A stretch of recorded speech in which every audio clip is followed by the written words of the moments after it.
SPVM s'est joint à nous.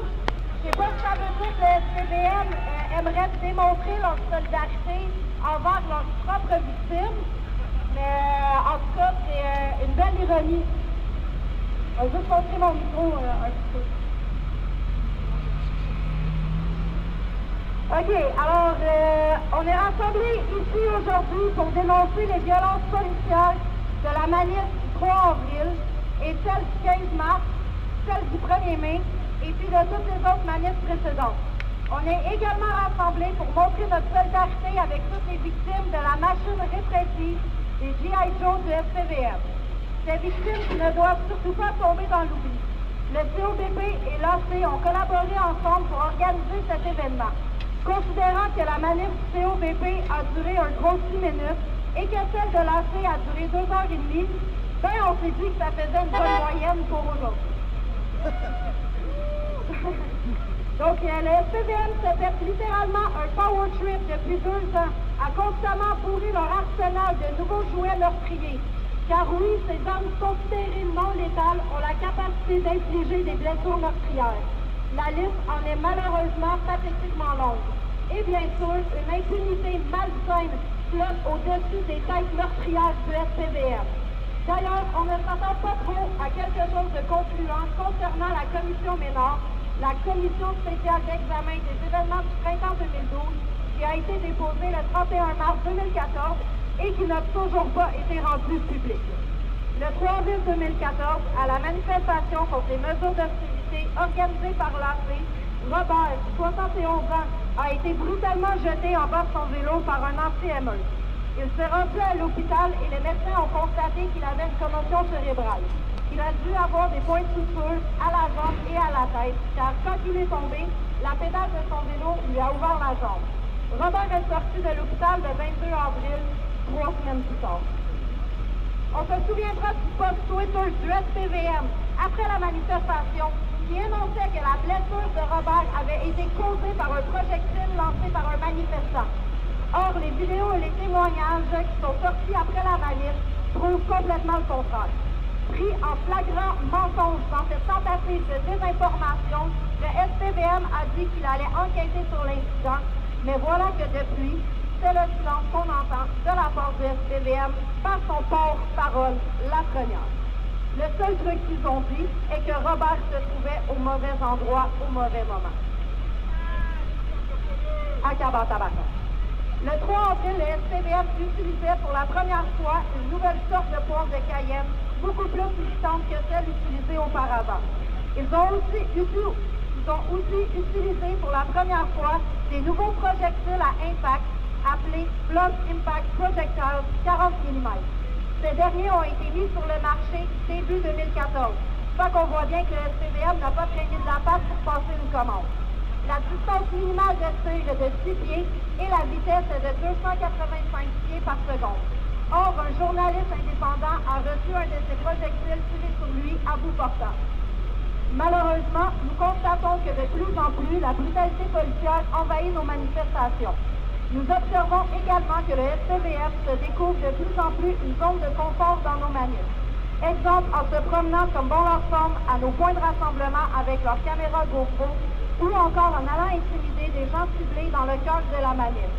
Le SPVM exerce de plus en plus de profilage politique en matière de manifestation. Ils décident eux-mêmes quelles manifs vont être tolérées ou non.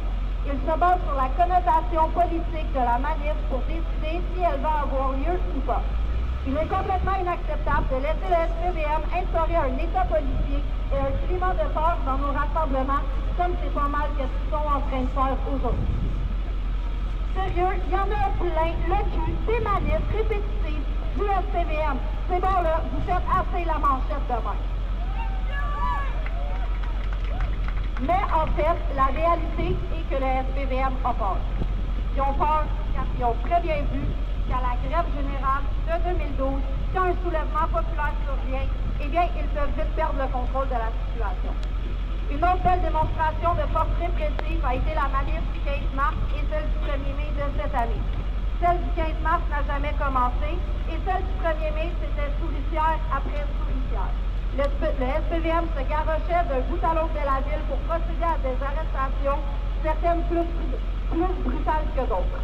Les arrestations de masse, les arrestations ciblées, préventives, arbitraires et j'en passe, qui sont uniquement basées sur le profilage, n'ont pas lieu d'être dans nos manifs.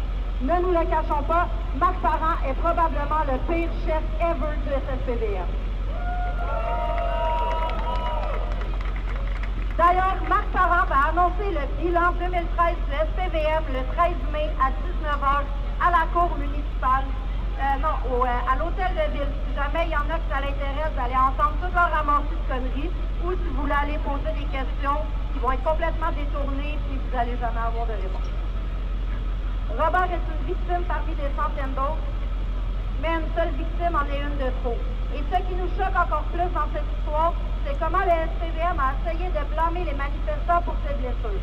Nous nous désolons également que le médic qui accompagnait les policiers soit passé à côté de lui après sa chute sans lui porter aucune attention. Il devient de plus en plus difficile de faire passer nos messages et nos revendications quand on se fait tout le temps taper sur la gueule, quand toute notre concentration est utilisée pour essayer de trouver des moyens pour être capable d'être dans la rue sans se faire arrêter et ou tabasser. La brutalité policière dans nos manifestations doit cesser. La brutalité policière dans la vie quotidienne doit cesser. Solidarité avec toutes les victimes de la machine répressive des policiers.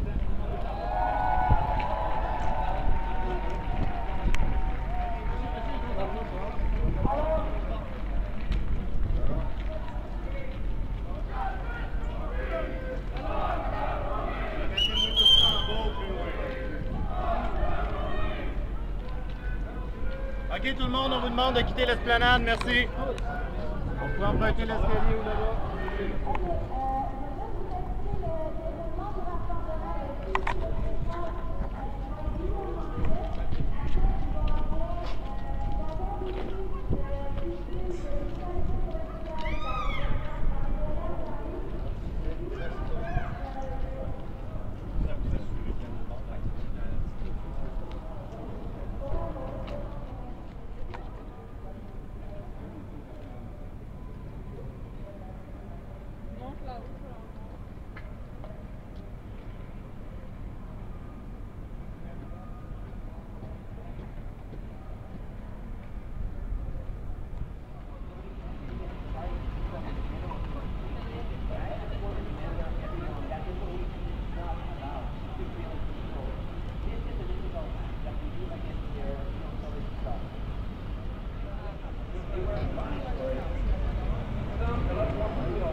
font pas de différence, ils sont tous pareils. C'est à eux que j'aimerais ça leur faire le speech. Quand vous êtes témoin d'un acte d'un de vos collègues qui blesse quelqu'un, vous êtes aussi coupable. Vous êtes des témoins. Quand vous suivez un ordre, vous avez décidé de ne pas réfléchir par vous-même, que vous avez arrêté de prendre votre capacité de réflexion, votre capacité cognitive, et vous l'avez mis au rencard, vous êtes coupable aussi. Tout ce qu'on vous demande, c'est d'être des humains. On vous demande de réfléchir par vous-même. Quand vous voyez un acte se faire, mais soyez un petit peu plus conscient que à chaque fois que vous allez laisser la déresponsabilisation de votre institution sur le dos d'un de vos collègues, mais vous allez participer à ce problème-là. En 1940, entre 1940 et 1945, il y avait des fonctionnaires comme vous qui décidaient de ne pas réfléchir, qui laissaient les autres personnes décider à leur place. Mais ce que ça a donné, c'est des personnes qui ont signé des droits pour mettre des personnes dans des trains puis les amener dans des camps de concentration. Vous allez me dire qu'on n'est pas encore là. Mais Hannah Arendt a parlé de désolation. On est là présentement, on est dans la désolation. Si on se laisse faire en tant qu'humain conscient, on va se rendre là éventuellement. Ce que je vous demande, c'est de réfléchir par vous-même. Vous avez sûrement des enfants, des nièces, des neveux. Vous voulez que ces personnes-là aient une éducation, aient une vie saine. Mais vous voyez que quand vous participez à de la brutalité, quand vous participez à de la répression, vous faites en sorte de légitimiser le pouvoir capitaliste en place. Nous ici, on se lève. Nous ici, on est des personnes qui ont décidé de réfléchir par eux-mêmes, même si on risque votre répression. Parce qu'on s'est dit que ça voulait mieux d'être libéré puis de vivre en liberté avec notre conscience que de se faire piétiner par la botte d'un pouvoir corrompu.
Ça correspond à aucun crime, c'est criminel et ça fait, it undermines the belief in the administration of justice. It is an attack on the fundamentals.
personnes. On a vu un déploiement policier énorme, ce qui se normalise de plus en plus, et les médias ne remettent jamais en question ce comportement-là. On l'a vu durant la manifestation du 15 mars, qui n'a jamais eu lieu, alors pourtant elle commençait à être pacifique, et contrairement à ce que Yann Lafrenière disait par rapport à la manifestation, qu'on ne pouvait pas rassembler le monde sur le trottoir, le monde était rassemblé sur le trottoir, les 300-400 personnes qui étaient présentes, et il y avait assez d'espace pour rassembler ce genre-là.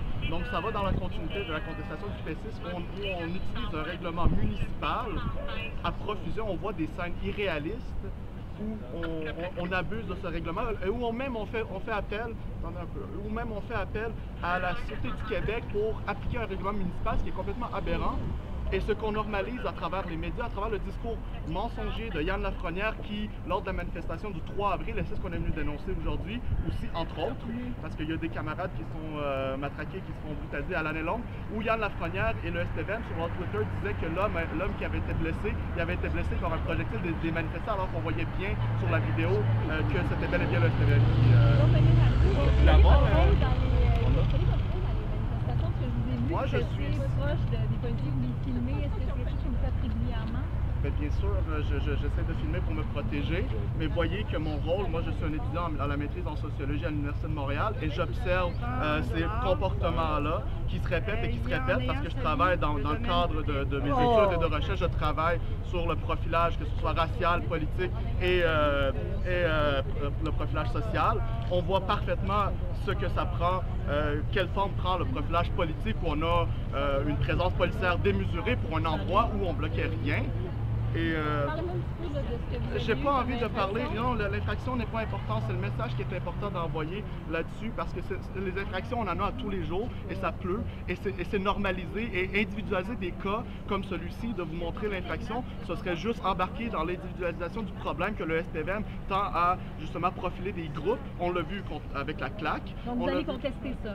Bien évidemment, je vais contester ça, c'est pas une question à poser. Moi, je veux juste vous dire qu'il faut contester aussi le règlement P6 dans son entièreté, et contester aussi, et c'est pour ça qu'on se présente, on fait des actions pacifiques et on se fait attaquer comme ça de plus en plus, et on normalise. Et les médias, vous avez un rôle à jouer là-dedans. Parce que vous pose des questions. C'est pour ça que vous me posez les questions. Vous me posez des questions sur l'étiquette. Je pose des questions sur ce qui s'est passé, je vous posais des questions sur ce qui s'est passé exactement, ce qu'on vous a vu. J'étais là pour observer. Je suis présent souvent dans les manifestations pour observer, puisque ça cadre dans mes études à la maîtrise.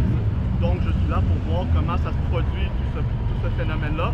Et on voit de plus en plus une normalisation où le SPVM agit comme un adolescent juvénile en manque de maturité profonde. Donc, mais c'est ça qu'on a vu, que vous avez décidé de ne pas marcher. Est-ce que ça va être une nouvelle stratégie de faire des rassemblements et peut-être de ne pas marcher? Moi, je me suis présenté là en tant qu'étudiant qui observe les phénomènes. Je n'ai aucune idée de ce que les gens ont comme nouvelle stratégie, mais il faut bien trouver d'autres stratégies, j'imagine, pour contrer ce phénomène-là. Donc, mais c'est pas en marchant et en donnant des itinéraires qu'on va contester un règlement municipal qu'on utilise, parce qu'il faut le comprendre. Le règlement municipal P6, on a fait des manifestations, j'ai participé à des manifestations, j'ai observé des manifestations où le règlement P6 n'a jamais été invoqué, où il n'y avait aucun itinéraire, on nous laissait marcher pendant des heures et des heures dans la ville de Montréal, et seulement lorsqu'il y a une exposition médiatique très grandes comme les manifestations du 15 mars et les manifestations du 1er mai, on l'a remarqué, le SPVM utilise la peur de plus en plus parce qu'ils sont beaucoup dans les relations médiatiques, dans les relations publiques pour se donner le bon rôle. Donc vous allez continuer, puis... moi, je vais continuer mes études et à continuer à observer ces abus policiers qu'on voit de plus en plus. Et voilà, donc mais il faut que les médias aussi commencent à avoir un point de vue critique face aux approches, parce que c'est pas normal. On dénonce lorsqu'il y a des arrestations de masse en Turquie, notamment, où il y a des mouvements incroyables, lorsqu'il y a des arrestations de masse au Brésil, lorsqu'il y a des arrestations de masse ailleurs, mais on ne dénonce pas les arrestations de masse qu'il y a ici au Québec. Voilà. Merci, bonne chance.